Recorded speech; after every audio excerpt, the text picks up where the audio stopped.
Hello and welcome to 2 Minute Watches. Today we've got a BULOVA Oceanographer GMT in the Root Beer colour scheme. So it's got the blue, it's got that black and kind of brown colour scheme on the bezel and that kind of rose gold case and bracelet. What I would say about this is that it probably wears easier on the wrist than I actually expected at the beginning. Although you've got that kind of cushion case, which I think to some extent made me think that it would wear bigger than it would on my fairly small 6.25-inch wrist. The 41mm case size does kind of work. It doesn't really hang off too much. It's kind of substantial, but not too substantial. That's quite an obvious thing to say. So yeah, the wearability is fine, particularly if you're going for a watch with a bezel. You can afford to go a bit bigger. I think it's part of that style. With a dress watch, maybe you'd want to downsize, maybe down 38mm and under. The watch retails over £1,000. I think maybe 1,100, which puts it about the same level as the Seiko SPB line. For example, the SPB 143, a 62 mass reissue. But here you'll have a GMT movement, as you can see here. Also, you have a 4 Hz Miyota 9075 movement, so it will beat with a slightly more smooth movement.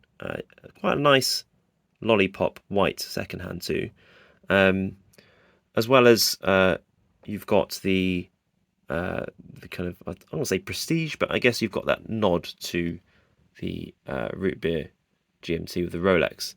So it does give you, probably if you're looking for that kind of watch, this is probably the closest you're going to get. But it does have nice touches which actually make it a lot classier and less tacky than I thought it might have been based on internet photos.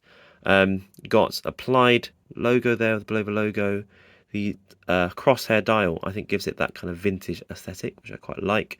I've mentioned it works quite well with those white lollipop second hands. The indices are kind of raised. You can see there are kind of little claws that kind of really raise it quite up. So it has that strong 3D effect. And the Cyclops on the magnifying windows, you can see actually is actually underneath the glass. So often you see that it's often raised above the glass, but this is actually hidden underneath. So I think it's a bit more elegant that way because you don't have that domed window kind of hanging on the top of it, so it doesn't add anything to the thickness. You can see it's underneath that domed sapphire glass, which I quite like. Others might prefer it. I think Cyclops, those kind of date windows magnifiers are quite divisive, but here I think it's quite smart. So that's quite good. The bracelet is, you've got your kind of Jubilee bracelet here. If I can get around it. I'd say this is the similar quality as a Citizen Ciosa, to be fair. Probably a bit less than the Seiko SPB offering. It's quite jangly. I don't know if that's part of that aesthetic. You've got polished these links on the outside, and then polished on the inside. Sorry, brushed on the inside, polished on the outside. There we go. Which gives it that kind of. I guess it's quite high quality in terms of having the contrast, but I think I'd want something. If the retail's over 1,000, you want something a bit better. The SPB 143 on the Seiko isn't the best, but I think it's a bit more solid feeling than this. And yes, it does have a milled clasp, so that's good. But the outside is stamped.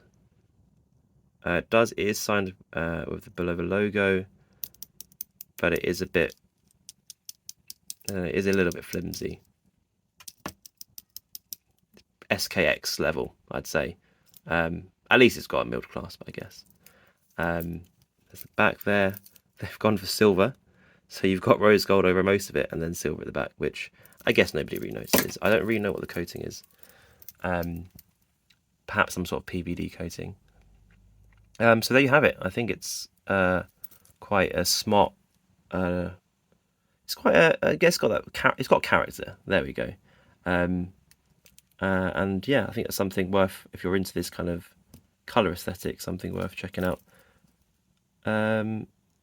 Interestingly, I think one of the last interesting points is the bezel doesn't have like 120 clicks. It goes, you can see, like 2 for every 5 seconds or 5 minutes, so it goes in between the indices, like an indice every half indices, which is actually kind of, I don't know why it's like that. It's less useful because obviously if you're even trying to put a 3-minute timer, it wouldn't quite work, but it has a quite satisfying feeling.